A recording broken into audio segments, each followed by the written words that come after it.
नमस्कार साथियों, मेरा नाम है मनीष भारती। आपका मैं संस्कृति आईएएस प्लेटफॉर्म पर स्वागत करता हूं।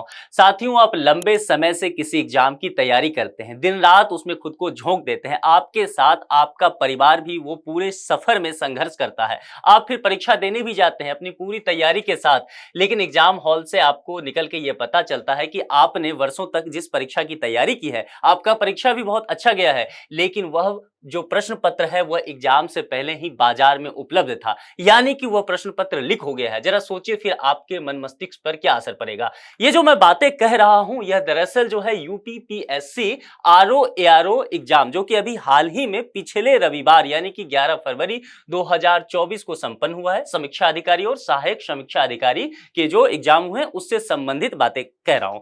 आप में से बहुत सारे छात्रों का हमारे पास मैसेज था, ये आप जानना चाह रहे थे कि आगे क्या रणनीति हो सकता है। क्या ये एग्जाम कैंसिल हो जाएगा या कैंसिल नहीं होगा, तो फिर क्या करना चाहिए। जिनके कट ऑफ आ रहे हैं उन्हें क्या मेंस की तैयारी में लग जाना चाहिए। इन सभी मुद्दों पर हम विस्तार से चर्चा करेंगे। जैसा कि आप सभी को सर्वविदित है कि अभी जांच चल रहा है, ये कंफर्म नहीं हो पाया है कि इस मामले में कितनी सत्यता है। सोशल मीडिया के माध्यम से ये सब चीजें वायरल हुआ है, उन सभी चीजों पर हम विस्तार से थोड़ा चर्चा करेंगे। साथ ही आयोग का क्या रुख रहा है, और आयोग ने कल शाम में ही एक प्रेस रिलीज जारी किया है, उसमें क्या बातें कही गई है, इन सभी मुद्दों पर हम आपसे बात करने वाले हैं। देखिए, यह एग्जाम जो है 2 पाली में हुआ था। अगर 11 फरवरी की बात करें, सुबह एग्जाम शुरू होती है पहले पाली की, और इसमें जीएस का पेपर होना था, फर्स्ट पेपर, ठीक है। और 9:30 से यह पेपर होता है, लेकिन आरोप है कि यह प्रश्न पत्र 8:41 सुबह का इसमें समय देखेंगे, 8:41 पे ही वायरल हो गया था। अब एक बात यह है कि 8:41 पे यह पूरे आंसर के साथ उपलब्ध था। यह सोचना है कि यह प्रश्न पत्र कितने बजे बाहर हो गया था। और गाजीपुर सेंटर से मुख्य रूप से यह सूचना आया था, कुछ छात्रों के द्वारा गाजीपुर सेंटर से यह बताया गया कि प्रश्न पत्र लीक हो गया है, 9:30 बजे से एग्जाम होना था और हम लोग उससे पहले ही प्रश्न पत्र के साथ बाहर में खड़े हैं और आपको बता रहे हैं 9:30 नहीं बजा है, लेकिन उससे पहले जो है हमारे मोबाइल पे यह प्रश्न पत्र आ चुका है, जिसमें बहुत सारे प्रश्न जो है हूबहू मिलता हुआ नजर आ रहा है। तो गाजीपुर की डीएम जो है, उनका कहना था कि निश्चित तौर पर एक जो पैकेट था उसका सील जो टूटा हुआ था वह मानवीय भूल के वजह से हुआ है, उसमें किसी भी तरह की धांधली नहीं हुई है। और वहां की डीएम ने उन छात्रों पर एफआईआर भी दर्ज करा दिया है जिन छात्रों ने इस मुद्दे को सभी के सामने लाया था। इसके बाद जो है मामला और भी गर्म होता चला गया है। वहां के जो उत्तर प्रदेश के विपक्ष के नेता हैं, उन्होंने भी इस मुद्दे को सोशल मीडिया प्लेटफॉर्म पर उठाया है। उसके बाद जो है यह मामला काफी चर्चा में आ गया। उसके बाद शाम होते होते आयोग ने एक प्रेस विज्ञप्ति जारी कर दी है, और प्रेस विज्ञप्ति में कहा गया है कुछ बातें। सबसे पहले यह सूचना दी गई है कि 58 जिले के 2387 केंद्र पर 10,59,725 जो आवेदन आए थे, उसमें से तकरीबन 64% उपस्थिति रही। उसके बाद आखिरी में जो एक बात कहा गया है उस पर ध्यान देना है। आयोग ने कहा है कि यह परीक्षा जो है सकुशल, निर्विघ्न और सूचिता पूर्वक संपन्न हुआ, जिसको लेकर के छात्रों का आरोप रहा कि ऐसा नहीं हुआ था।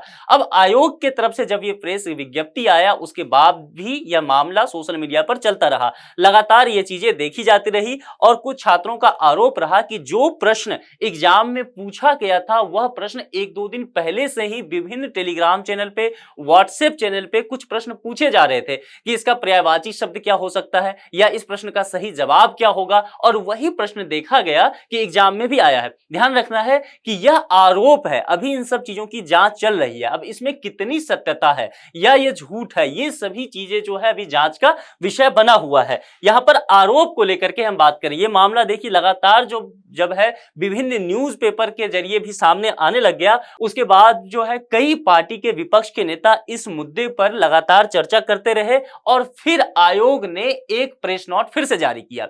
और आयोग के तरफ से यह प्रेस नोट जो जारी किया गया है, यह दरअसल पूरे परीक्षा के जांच को लेकर के है। आयोग ने यहां पर कहा है कि हम आंतरिक समिति बना करके इस पूरे मामले की जांच करने वाले हैं।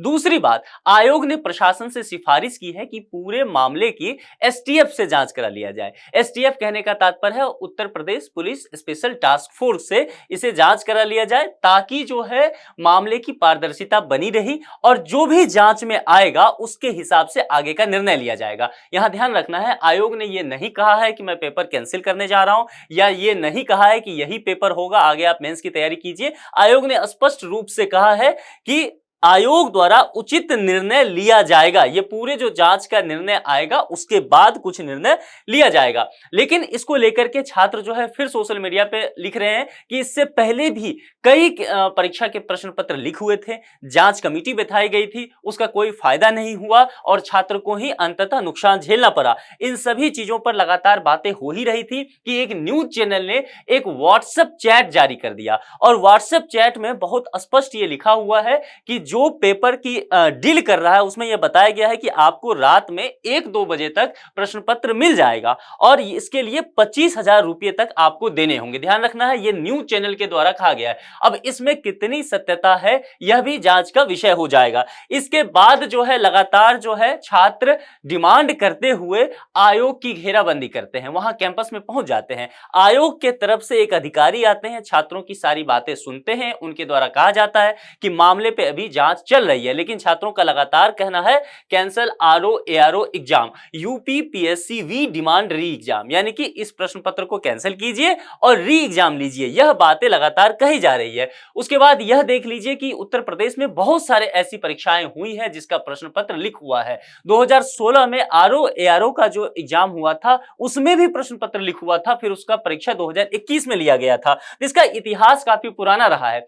उसके बाद कल शाम में आयोग ने फिर से एक प्रेस विज्ञप्ति जारी कर दिया है और इस प्रेस विज्ञप्ति पे जरा हम ध्यान से देखेंगे कि आयोग ने क्या क्या कहा है। देखिए, सर्वसाधारण को एतद द्वारा सूचित किया जाता है कि उत्तर प्रदेश लोक सेवा आयोग द्वारा दिनांक 11 फरवरी 2024 को आयोजित समीक्षा अधिकारी, सहायक समीक्षा अधिकारी आदि प्रारंभिक परीक्षा 2023 से संबंधित दोनों सत्रों, आयोग यहां पर कह रही है कि दोनों सत्रों के प्रश्न पत्रों के संबंध में कतिपय सूचनाएं वायरल हो जाने की शिकायत प्रिंट मीडिया एवं सोशल मीडिया के माध्यम से प्राप्त हो रही है। ठीक है, प्रकरण की महत्ता एवं संवेदनशीलता के दृष्टिगत पूरी परीक्षा की वस्तु परक विवेचना हेतु आयोग स्तर पर आंतरिक समिति, जैसा मैंने कहा एक तो आंतरिक समिति की बात की गई जांच को लेकर के, इसका गठन किया गया है। यदि उक्त परीक्षा के प्रश्न पत्रों के वायरल होने के संबंध में किसी के पास प्रासंगिक प्रमाण साक्ष्य हो तो उसकी प्रति शपथ पत्र के माध्यम से, जिसमें उसका नाम, पूरा पता, मोबाइल नंबर एवं आधार नंबर अंकित हो, ये ईमेल आईडी दे दिया गया है। यहां पर आपको दिनांक 2 मार्च 2024 तक भेज देना है। यानी कि आयोग जो है छात्र से और बाकी लोगों से ये मांग कर रही है कि यदि आप कह रहे हैं कि वाकई प्रश्न पत्र लीक हो गया है, इसको लेकर के आपके पास कोई भी सूचना है, कोई भी जानकारी है, तो अपना नाम, पता, मोबाइल नंबर, आधार नंबर के साथ 2 मार्च 2024 तक का समय दिया गया है, ये ईमेल आईडी दे दिया गया है। इस ईमेल आईडी पर आप पूरी जानकारी दे दीजिए ताकि जो जांच चल रही है आंतरिक समिति द्वारा उसमें मदद मिल सके, फिर आगे चल करके इस एग्जाम पर कोई फैसला ले सके। तो ये कल रात में ही ये सूचना आया है। अब यहां पर एक बात आपके सामने जो चल रहा होगा आपके मन मस्तिष्क में कि आगे क्या होगा, आगे की राह कैसे देखनी है, क्या आगे मेंस की तैयारी करनी है या फिर से प्रीलिम्स में लग जाना है, क्या री एग्जाम हो सकता है। देखिए, अभी तक जब तक ये नोटिफिकेशन नहीं आया था तब तक ऐसा लग रहा था कि री एग्जाम के चांसेस बहुत अधिक नहीं हैं, लेकिन जब इस तरह के नोटिफिकेशन आए हैं, आयोग ने मांगे हैं, तो जाहिर सी बात है यहां पर आयोग इसको बेहद संवेदनशीलता के साथ देख रही है। यदि साक्ष्य मौजूद हो जाते हैं और जो सोशल मीडिया पर जो बातें वायरल हुई है उसकी पुष्टि हो जाती है तो निश्चित तौर पर यह एग्जाम कैंसिल हो जाएगा और री एग्जाम होगा, जैसा कि 2016 में कैंसिल हुआ था और 2021 में री एग्जाम हुआ था, सेम यही परीक्षा था। ठीक है, लेकिन अभी तक आपको यह ध्यान में रखना है कि फिलहाल आपको मेंस की तैयारी में लग जाना है। यदि आपको लगता है कि आप जो है कट ऑफ पार कर ले जा रहे हैं या उसके इर्द गिर्द हैं, तो ये सब चीजें चलती रहेगी। ये मीडिया में जो चीजें चल रही है, जांच चल रहा है, ये सभी चलने दीजिए पैरेलल, लेकिन अपनी तैयारी को जारी रखिए। नहीं तो ऐसा ना हो कि इन सभी चीजों के चक्र में फंस करके आपकी तैयारी समाप्त हो जाए और मेंस का एग्जाम हो जाए, आप प्रीलिम्स पास कर ले जाओ और मेंस में आप आधे अधूरे तैयारी के साथ जाए और इसका खामियाजा आपको भुगतने को मिले। आप अभी से मेंस की तैयारी में लगे रहिए। यदि ये एग्जाम कैंसिल नहीं होता है, आप कट ऑफ को पार कर लेते हैं, तो आप मेंस एग्जाम दे लेंगे। और यदि ऐसा होता है कि ये एग्जाम कैंसिल हो जाएगा तो सभी के लिए कैंसिल होगा, सभी सभी के लिए री एग्जाम होगा, आपकी तैयारी है ही, आप फिर से प्रीलिम्स देने के लिए पहुंच जाइए। तो हमारी तरफ से आपके लिए यही सूचना है, यही निवेदन है कि आप, अगर आपके पास कोई सूचना है, किसी भी छात्र के पास कोई सूचना है, तो आयोग ने ईमेल आईडी जारी कर दिया है, आप उस पर यह सूचना दे दीजिए। और इसके अलावा आपका जो कर्तव्य है, आपका जो कर्म है कि तैयारी जारी रखना, उसे जारी रखिए। आगे की यदि कोई सूचना आता है, क्योंकि देखिए हमारे पास भी वही सूचना है जो कि सोशल मीडिया से है, जो कि आयोग का पक्ष वही है जो कि आयोग ने प्रेस विज्ञप्ति जारी करके दिया है। आगे कोई भी सूचना आता है तो हम आप तक जरूर पहुंचाएंगे, लेकिन फिर से एक बात आपसे निवेदन है कि अपनी तैयारी जारी रखिए। इसी बात के साथ आज के इस लेक्चर को खत्म करते हैं। अपना बेहद ख्याल रखिए। धन्यवाद।